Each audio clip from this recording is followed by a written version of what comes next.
Bend your knees, rest your knees against your elbows. Little bounces with your buttocks. 1, 2, 3, 4.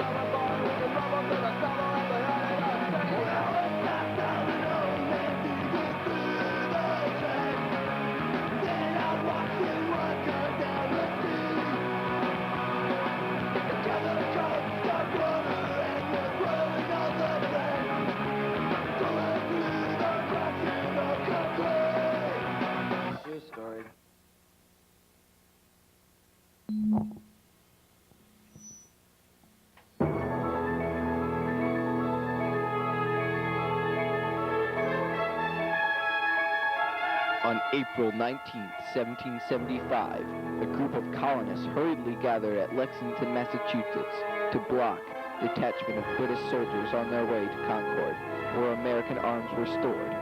Suddenly a shot was fired, by whom no one knows, and before that fatal day was over, the American Revolution had begun, treating both the British and American points of view with complete honesty and understanding.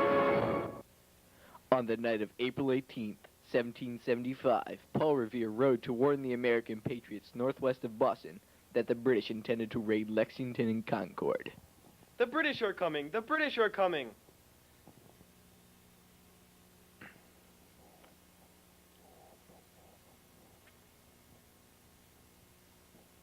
Paul Revere was born January 1st, 1735 in Boston. He was the third child of a silversmith. Paul became a competent craftsman in fine metals. By the time Revere was 35, he was known throughout the colonies for his fine metalwork. He was one of the leaders in the Boston Tea Party in 1773. After the Revolution, Revere continued his family business and died in 18.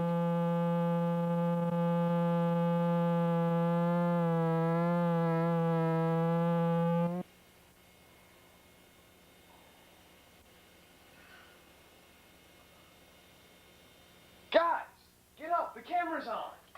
Come on! What are we doing? This is the control room, remember? We're trying to solve the problem. Oh, yeah. Right. Well, anyway, as you can see, this is the Splash Entertainment control room, and right now the technicians are diligently working to solve the problem that we have right now. Yeah. In case you haven't noticed, that was the beginning of our film, the Battle of Lexington. Oh, wait, okay, I got it. All right. Oh. I think they solved it.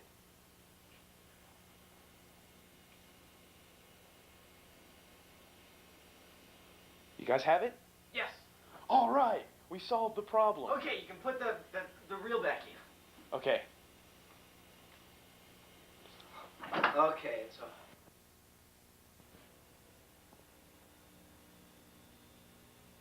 And now back to your regularly scheduled program.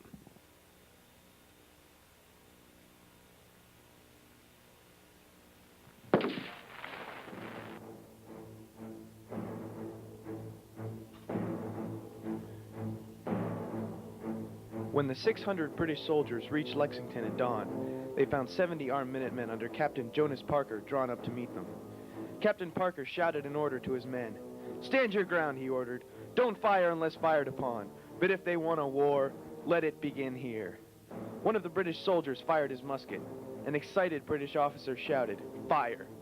8 of the Minutemen fell dead, and 10 were wounded. The British soldiers went on to Concord to destroy what military supplies they could find. But on the way back to Boston, they found the countryside swarming with Minutemen who attacked them from all sides.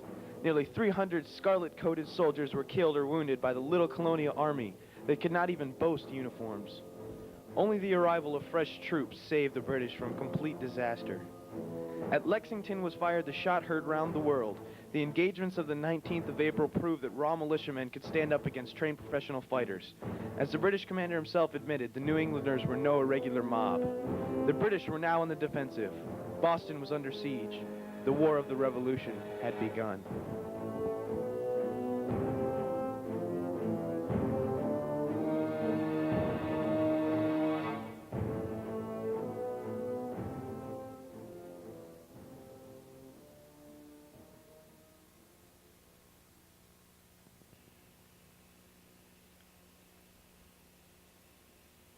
A Lexington boy named Abijah Harrington, who had two brothers in the fight but was too young to take part, was to remember through the years.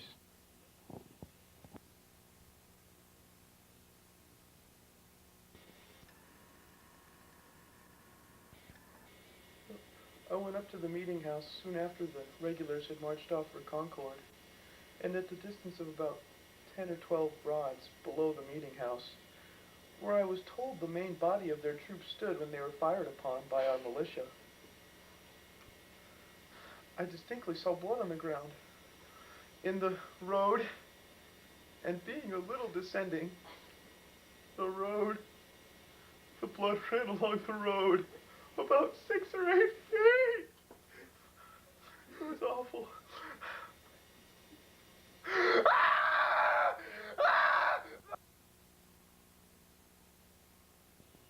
Actually, the British had suffered only 2 casualties. One man had been hit in the leg and one in the hand. In addition, Major Pitcairn reported that his horse had been wounded in 2 places by shots that came, quote, from the quarter or another.